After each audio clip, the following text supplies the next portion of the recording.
You know, in the world of real estate, there's this invisible clock. And if you're selling your home, trust me, you can hear it ticking.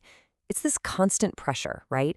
It affects the price, it can totally make or break a deal. But what if you could just pause that clock? Or maybe even hide it from everyone else? Just think about it for a sec. When you're house hunting, you're looking past the price tag, past the location, beyond that gorgeous kitchen or the big backyard. There's almost always some other piece of data you're searching for, data that kind of tells you the real story of that house.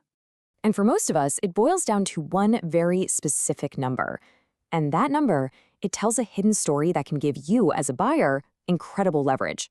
But if you're the seller, it can be a huge source of anxiety. It's the one number that really reveals how badly people want that home. All right, so let's get right into it. The number we're talking about is called days on market, or DOM for short. And it's super simple, really. The second a home goes up for sale publicly, a counter starts, and it only stops when the seller accepts an offer. Now, if that number is low, say just a few days, that screams high demand. But a high number? Ooh, well, that's where the whole game changes. And this is where you see this fundamental conflict, right? For a buyer, seeing a house that's been sitting there for, let's say, 90 days, that's a huge opportunity. You start thinking, hey, maybe they're getting desperate. Let's try a lower offer. But for the seller, that exact same 90-day number is a total public nightmare. It makes everyone wonder, what's wrong with this place? So all that anxiety sellers feel has really sparked a new trend in the industry. It's basically a way to market your home, to test the waters, all while keeping that public clock frozen at zero. What's happening is that major real estate companies are creating these coming soon platforms. Think of it like a pre-market. A home gets shown to a select group of agents and potential buyers before it ever hits the main public database, the MLS, which is what feeds all those websites we use. And here's the argument from the industry side of things, put really well by the CEO of Compass, Robert Refkin. The whole idea is to give sellers more freedom, more control, and to protect them from that damage a high days on market number can do to how much people think their home is worth. Okay, so here's the really crucial part, how this whole thing actually works. A seller can put their house on one of these private coming soon sites for weeks, maybe even a couple of months. They can get feedback from agents, build up some hype, maybe even fish for a few early offers. And then, only when they're totally ready, they list it on the public MLS. And guess what? That's when the official days on market clock starts, at zero. So to you, the public, it looks like this hot new property that just hit the market. So you can see the industry is building these more private ways to sell, all to protect the seller. But that just begs a massive question. Is this what the public, the actual people buying and selling houses, really wants? Well, let's take a look at the evidence. Yeah, to get to the bottom of this whole thing, Inman and Dig Insights teamed up and launched a huge survey. They decided to go straight to the source, everyday people, to find out where we all stand on this whole transparency versus privacy thing in real estate.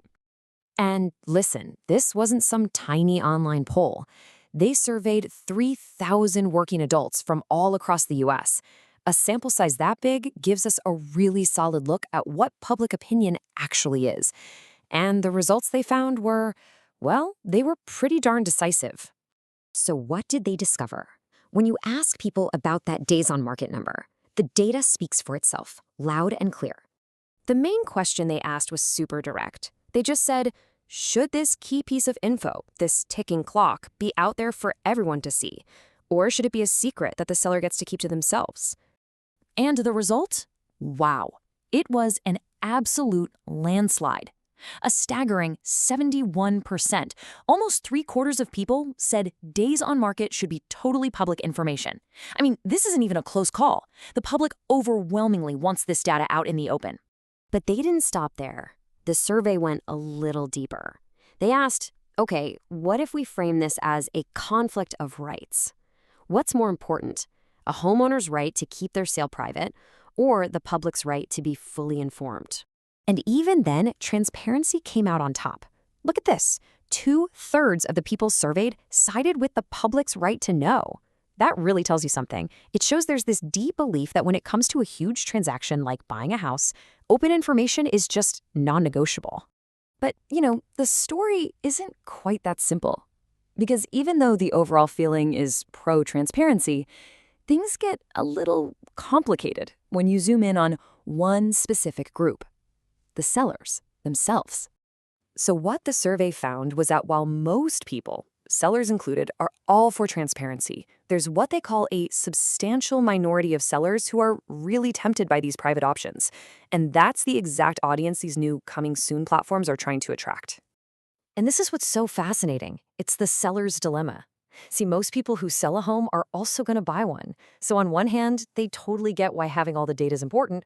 But when it's their own house on the line, man, the pressure of that ticking clock is real. And the data shows the closer they get to actually listing their home, the more they start thinking, maybe hiding my days on market isn't such a bad idea. This chart just lays it out perfectly. As you can see, support for public data among people who don't own homes is through the roof. For sellers, it's still the clear winner, but look, there's a noticeable dip.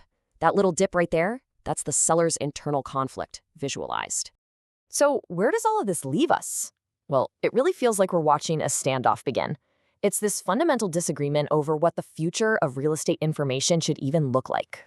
So this table right here, it just sums it all up. It's the great divide. You've got the industry moving one way, towards more privacy and these pre-market platforms, all to give sellers more control and, less fear.